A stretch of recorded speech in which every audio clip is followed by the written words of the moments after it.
Remarkable Republican, signing in, bringing you the truth with truth-flavored bias. Today we're taking a look at Game of Thrones Season 8, Battle of Winterfell.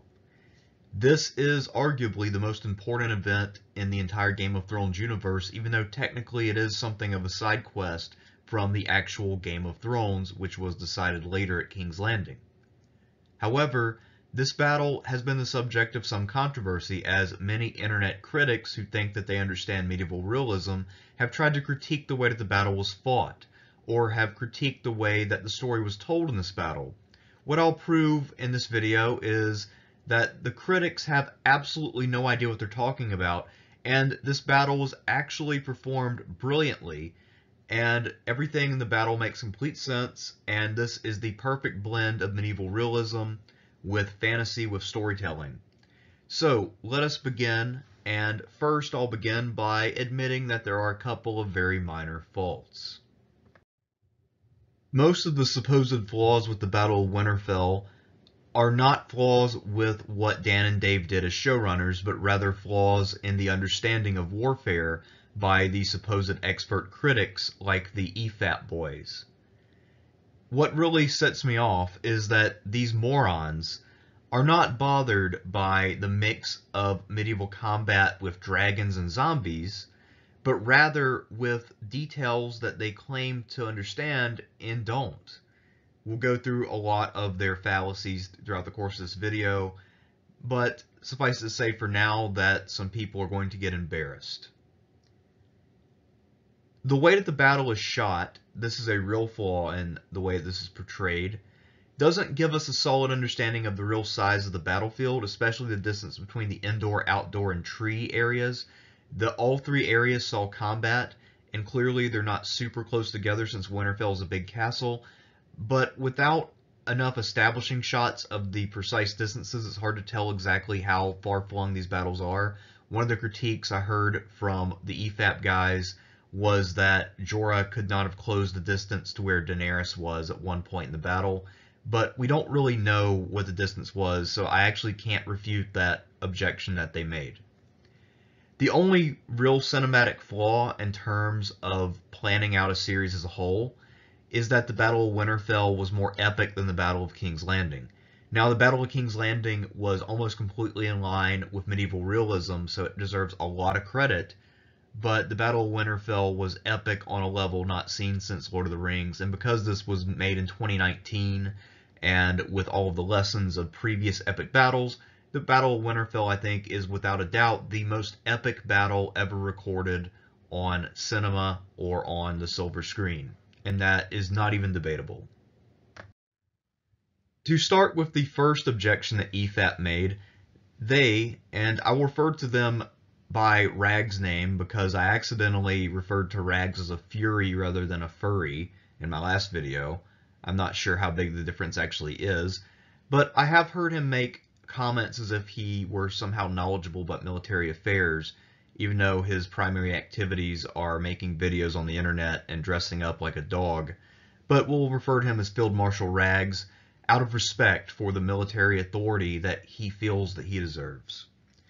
Anyway, Field Marshal Rags and his buddy Mauler claim that the show is not consistent on whether armor matters or is effective. But here's a newsflash, boys. You guys don't seem to understand metallurgy at all. Armor is not itself consistent on whether armor matters or is effective. And the reason for that is simple.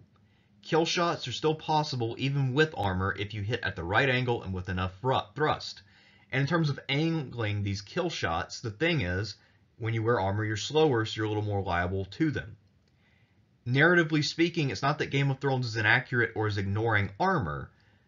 Game of Thrones is a bloodbath, and they like to show the danger inherent in battle. If they showed a lot of blows glancing off of armor, which would be hyper-realistic, then that would slow the show down. As we've discussed before, Season 8 is compressed. There's no time for that shit. So what they show are the times when people deliver their thrust consistently and in the right spots. And we have to remember, all of these people have been getting better and better and better at fighting with swords as the Game of Thrones has worn on. They all have a lot of war experience now. So the casualty rates are going to go up over time as people get better at fighting. And this whole idea of not really understanding kill shots, the inconsistency is not with the armor, it's with Rag's military IQ. Despite being a field marshal, he's the kind of person who plays Call of Duty and doesn't understand why it's insane that you can get kill shots by hitting somebody in the leg enough times, when in reality, you cannot kill somebody by shooting them in the leg. That's just not a thing. Regardless of what Call of Duty tells you, it just doesn't work that way in real life. I forget where I saw this criticism. It was not on EFAP, but a lot of people complained about the way that Danny and John chose to position their catapults. They said that their catapults were too far forward. However, if you understand anything about medieval warfare, what you know is that Danny and John correctly positioned their catapults by the standards of warfare in that period. Catapults require direct line of sight to aim. This is in a time when they didn't have periscopes they could put over the walls to look and see where the enemy was. So they needed to be able to see what they were shooting at. This necessitated putting catapults closer to the front lines than you might like. Also, catapults don't necessarily have as much range as you might think by looking at them. Their main purpose is actually battering walls rather than troops, but in this case they're being used as field artillery. They can maybe fire a couple hundred yards at most. So if you put them behind the walls of Winterfell, with Winterfell being a big castle, you're going to need to angle the shots up a lot, and you run a big risk of hitting your own guys, and you'll also only be able to get off one volley before people get there. Clearly, Danny and John were estimating, based on whatever scouting reports they had, that the Night King would arrive during the day. And had he arrived during the day, the deployment of the catapults would have been much more clearly well done. But as it is, people assume that it was incompetence that the Night King happened to arrive at night. But again, the scouting that they had was not perfect in the Middle Ages. And all of these people were trained to fight during the day against other humans who fight during the day. So it is an excusable error on their part if it's an error at all. But what it does is add to the realism of having to fight against some force you don't fully understand, some supernatural force. So it also is effective at building the tension. And again, this was based on faulty intelligence, perhaps, if they underestimated the amount of time it would take the Night King to get there. But it was a reasonable course of action based on how catapults are actually used in real battles. Now to talk about one that I know that Mauler brought up, the Dothraki charge. The Dothraki had their torches lit by the red-headed lady, and then they charged ahead of the rest of the army to intercept the incoming army of the undead. Now, a lot of people criticize this, including Mauler, by saying it was stupid to do that, or to separate from the rest of the army, or to charge out in the dark, etc. But you have to keep the context in mind, and also you have to know how cavalry actually fight. First of all, the circumstances are not ideal. As I mentioned, the army of the undead arrived at night.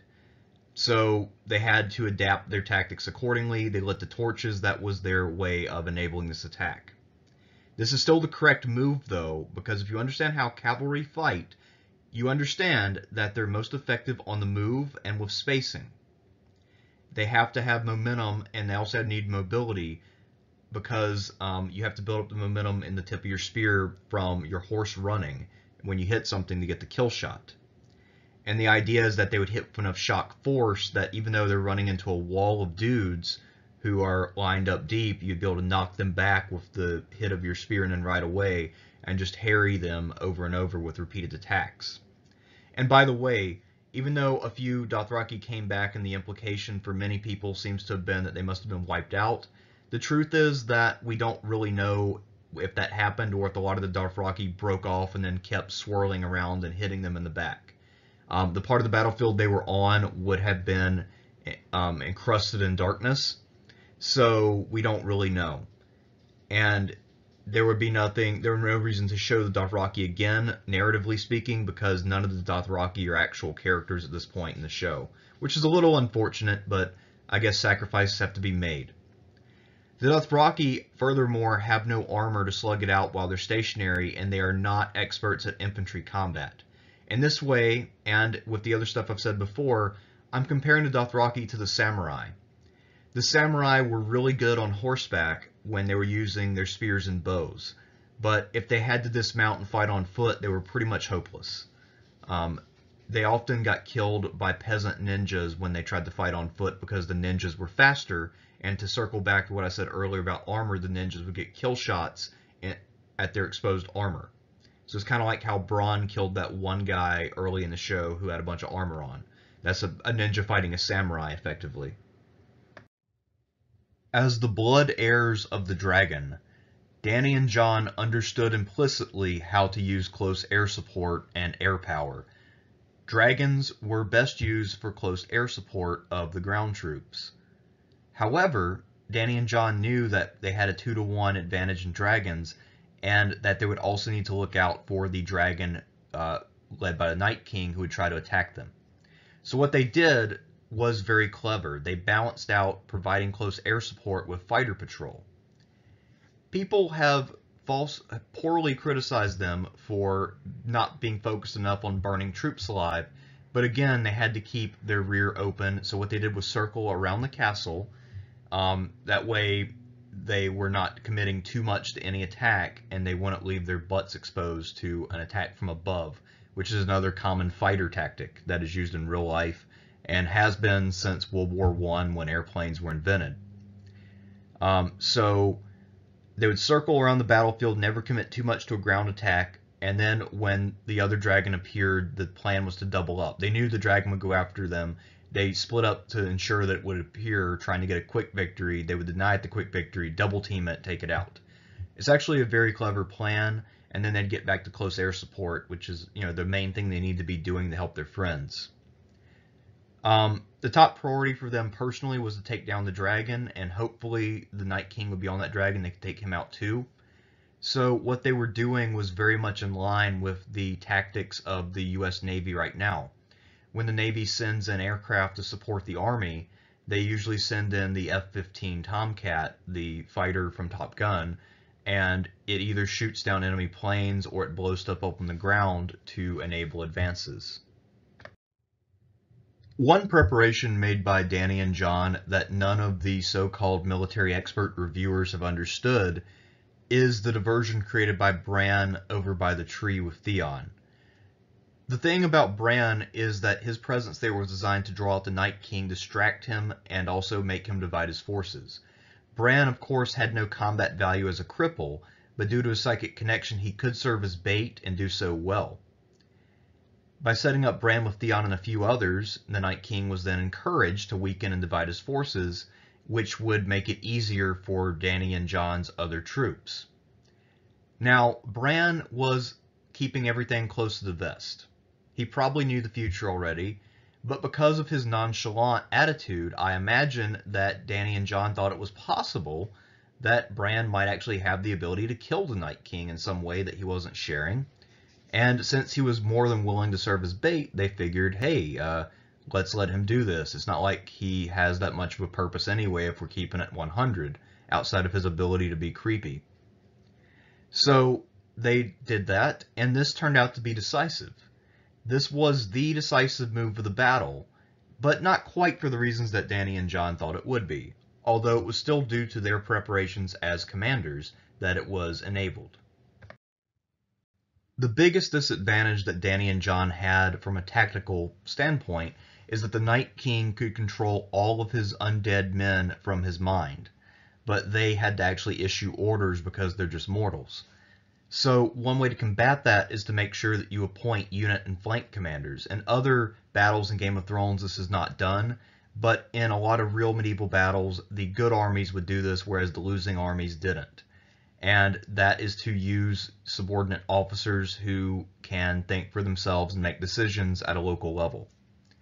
So what they did is they delegated command in different areas, and that would really work out for them because the battle would quickly separate into a few different struggles inside, outside, and over at the tree area. All of their leaders were brilliant generals and experienced.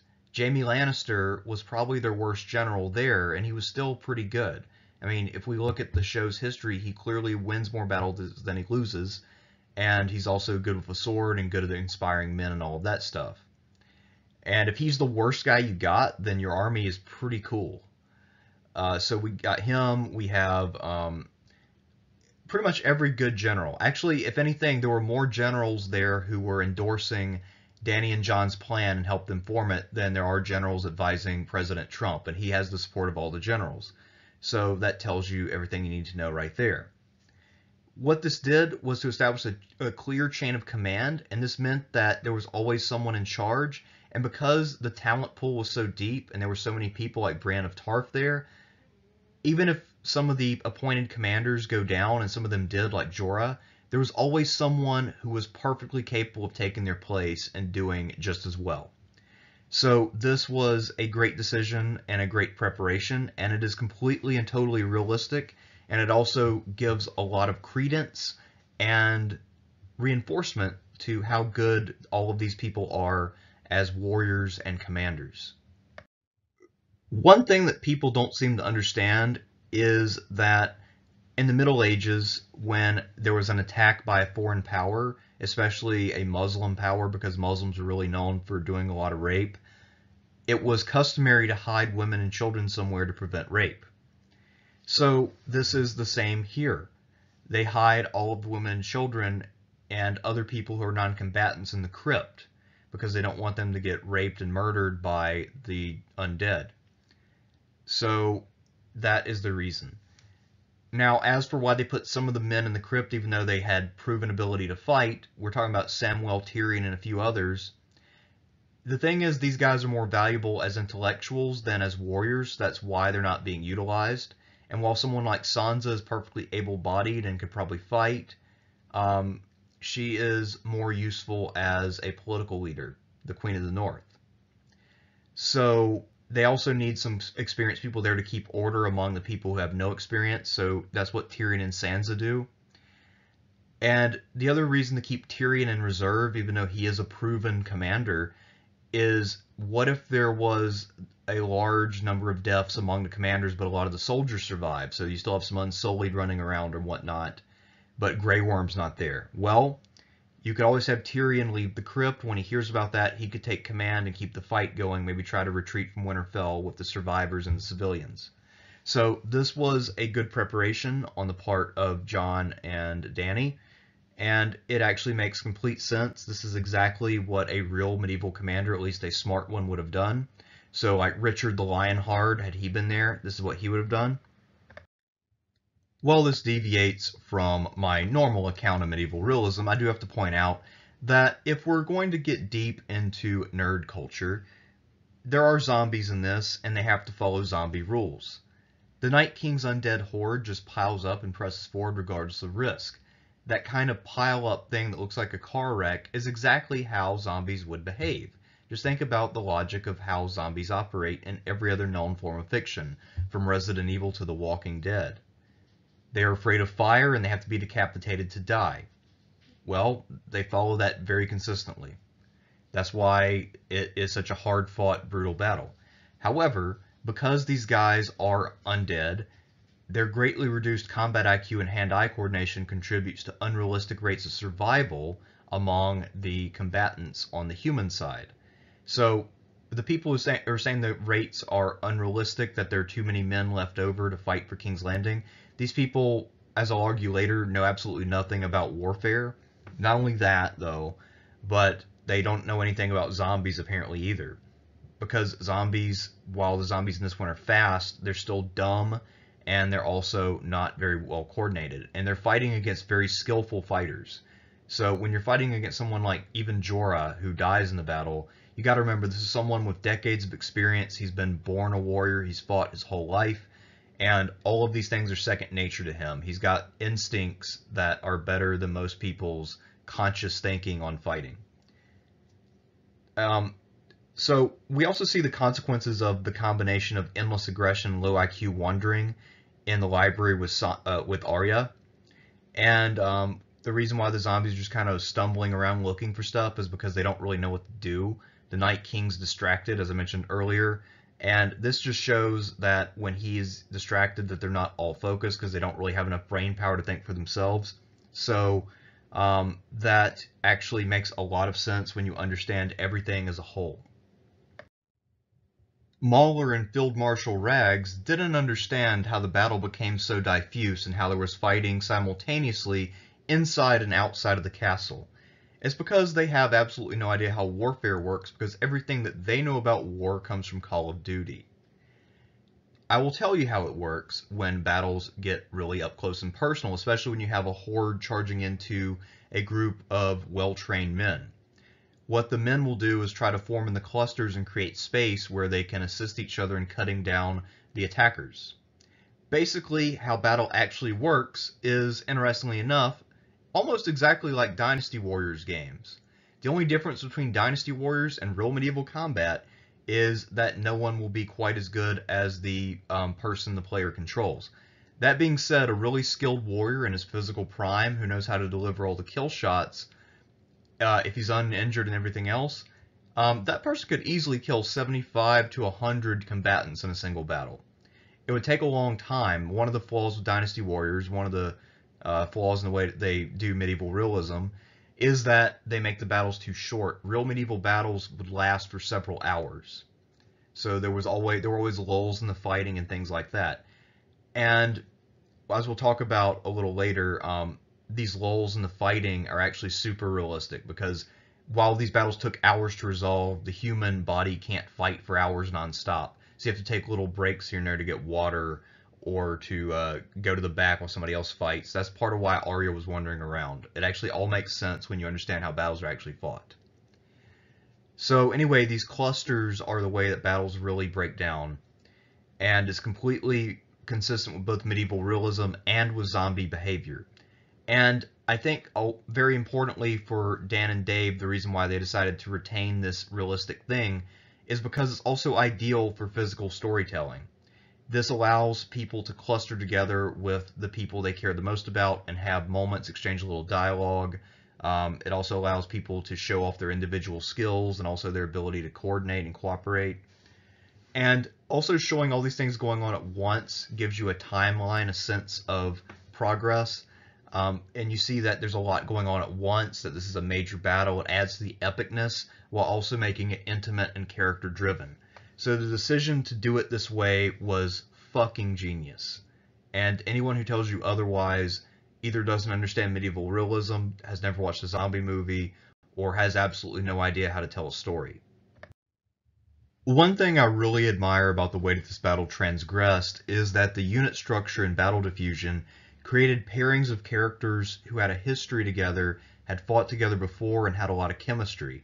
It's like when you pair the perfect steak with the perfect wine. It's just the way that things were meant to be. Salt and pepper, eggs and Tabasco, just exactly the way things were supposed to be. The drama this creates is pitch perfect. The three dragons reunited.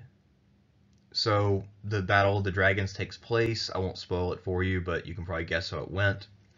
Bran finally meets with the Night King. These guys have been chasing each other the whole show. This has been a running storyline since season 1. They finally come face to face. Jorah fought alongside Dany. That was why he mounted his long recovery against Grayscale. So he finally gets a chance to save his queen and show his loyalty. Arya and the Hound fought together one more time. They fought together, but it had been a long time since the last time they'd fought together. Jaime and Brienne fought together after becoming lovers and after Brienne officially became a knight. So it was her first battle as a knight, and she's effectively both Jaime's bodyguard, lover, and assistant commander and everything else. And then Sansa and Tyrion, who once held court at King's Landing, now hold court in the crypt. There's a lot of poetry here. Everything rhymes, much like in the sequels. And while a lot of people have mocked George Lucas for saying that, the fact is that he understands filmmaking and they don't. Things are supposed to rhyme. They're supposed to be things that make you remember other things. That's good filmmaking. That is good technique. And in this episode of Game of Thrones, this is by far the best made episode in terms of bringing together everything from previous seasons, at least for the surviving characters. Now, while I'm a huge fan of all of this season, I think that this episode was probably the peak. Another big misunderstanding of Field Marshal Rags needs to be addressed. Later, when we see the army after the battle, we see that there are still Dothraki, Unsullied, Northmen, and others still alive. But Field Marshal Raggs, this being the combination of Mauler and Raggs, claims that there were no survivors, there shouldn't have been, that they should have all died at Winterfell. Again, these guys don't understand war. These are the same morons who learned everything they know about warfare from playing Call of Duty, and they still think that it's possible to kill somebody by shooting them in the leg because they don't understand how the human body works. They don't understand anatomy. It's probably because they're virgins. And they just don't understand anything. But the thing is, if Field Marshal Raggs, at least the Mauler half of Field Marshal Raggs, would loosen up the gas mask he wears to protect himself against heterosexual influences and actually let in some oxygen and think for a second, what he had realized is that unit annihilation is never literal. Here's an example from Britain, the Lost Battalion in World War II. The reason I choose this unit from Britain is specifically because Mauler claims to be British. He has a bad British accent that he clearly fakes, but maybe he's actually obsessed with British culture, so he will know that this example is true. The Lost Battalion Mauler in World War II had 180 out of 450 members survive. Why, you ask? Were they called the Lost Battalion? The lost part implies that they were destroyed, but they clearly weren't. Now, this was the worst casualty rate of any British unit in World War II from a single battle, but even here you see that the losses are barely more than half of the unit. It's maybe 60% at most. So, again, unit annihilation is never literal unless you're a child and you don't understand how warfare works. Then again, we're talking about two guys who only know war through Call of Duty, and a guy who wore a gas mask about World War II but doesn't understand World War II, or so it would seem. And we also have to remember that due to the lulls in the action and a focus on the main characters, we don't know who joined the undead and rose up with them in that one segment, and we also don't know who survived. Another thing to keep in mind about battles is that if they happen at night and people are tired, they will just wander off, sometimes go to sleep after they've done their part. So it's quite possible that a lot of these guys did leave the battlefield and wander off when they got wounded or whatever, and they recovered before the next battle, because there was some time that elapsed between the two battles. So I would be seriously surprised if the casualty rate for the Dothraki or the Unsullied was actually worse than the casualty rate for the Lost Battalion in World War II. What we should do is take a moment to appreciate the incredible drama that Dan and Dave brought to us in this battle. So the previous episode was them waiting for the dead to arrive. It was dark, it was grim, it was overcrowded. Winter was setting in, they were huddled by the fire. They were exchanging stories, getting caught up, meeting new people in some cases. All the cast came together. But the tone was grim. And then, after all of that, and after some of the bonding, a little bit of drinking, the undead arrive. Now the battle starts. And it starts unexpectedly. And then everything in the battle was epic. And the effects were amazing. This is by far one of the most technically impressive things that I've ever witnessed. And also, not only was this brilliant from medieval realism perspective, but also just from a filmmaking perspective, that scene in the library with Arya is actually probably the best part of this because it ties everything together. Now, on its own, it's not a strong scene, you might think, but if you really think about its role in all of this, it ties everything together brilliantly. So, to avoid overwhelming the viewer, there's a lull where even Arya, the hardened warrior, has to take a break from the fighting. She is mentally tired from dealing with this, and, you know, there are zombies around. She's a little scared, even though she wears other people's faces and murders people. Because this is showing you the horror of this battle. So you're talking about a hardened killer seeing the horror of this battle and having to retreat a bit. She goes to the library, and then she's hiding from zombies because she's trying to save up her energy. And then she runs into another battle. There's a running battle, and these guys have been taking a break too behind a door. So we see that everybody's kind of going through the same thing, but we get just a picture of it through Arya's experience. We know from that everyone's going through it. So this is brilliantly done. It works on every level, and it ties everything together. And then we had that battle between the dragons, and my God, was that brutal and gut-wrenching as they're just tearing at each other. And, Daenerys had to lose another one of her dragon children, and it was just a very emotional and powerful scene. And then Jorah intervened, and I mean, it would be hard to imagine a more epic battle than this. Epic battles deserve epic conclusions, and that's just what we got at Winterfell. There were a whole lot of balls in the air.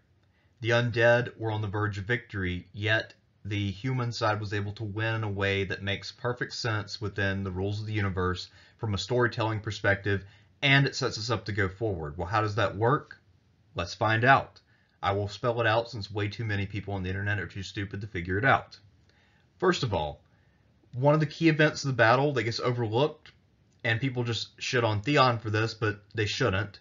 The Night King kills Theon when he tries to defend Bran.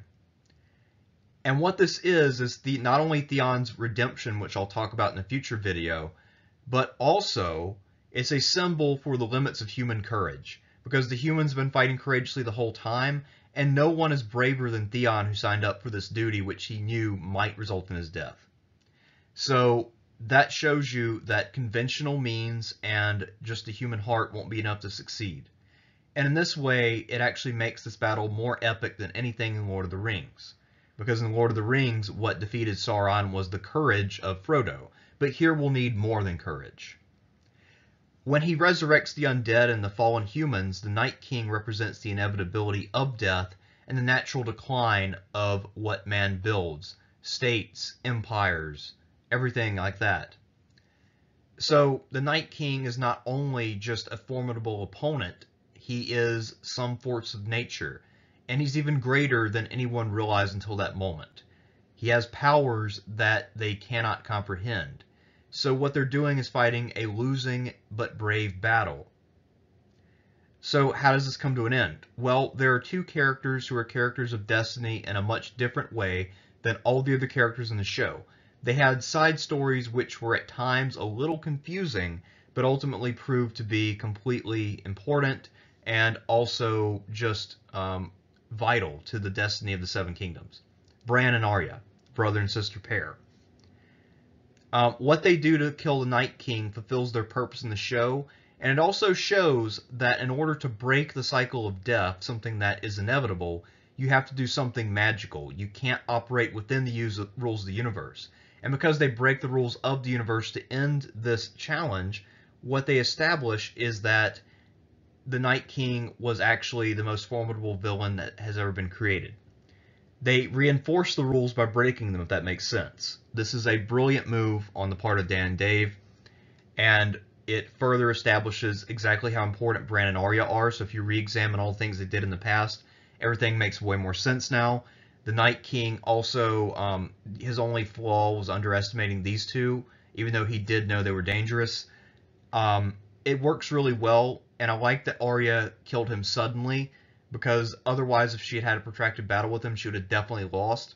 So that is realistic. It's a lot like how in The Last Jedi, when Kylo Ren kills Snoke, he has to do so quickly because Snoke is so powerful. So that is a realistic way of showing this. There's also a tribute to Lord of the Rings where it is Frodo's ring toss after climbing Mount Doom and not Aragorn's army that ends up ending Sauron's reign. So that's a great throwback and tribute. And, of course, it brilliantly sets up the remainder of the season. Dany and Jon are still alive. They still have an army. Their army's a little battered, and otherwise it would have been overwhelming, but now they're on about equal odds with Cersei. So now the real Game of Thrones can take place now that it is clear that the normal cycle of life and death will continue, because the Night King was threatening to interrupt all of that and just seize the crown. But now things are back on track, and now we're back down to the petty world of men, which is determined by steel and courage and all the normal stuff and politics. So, this is why Season 8 of Game of Thrones is brilliant, and why if you don't understand that, you are not brilliant. I am the Remarkable Republican, bringing you the truth with a truth-flavored bias, signing out. Next time, we're marching to Winterfell.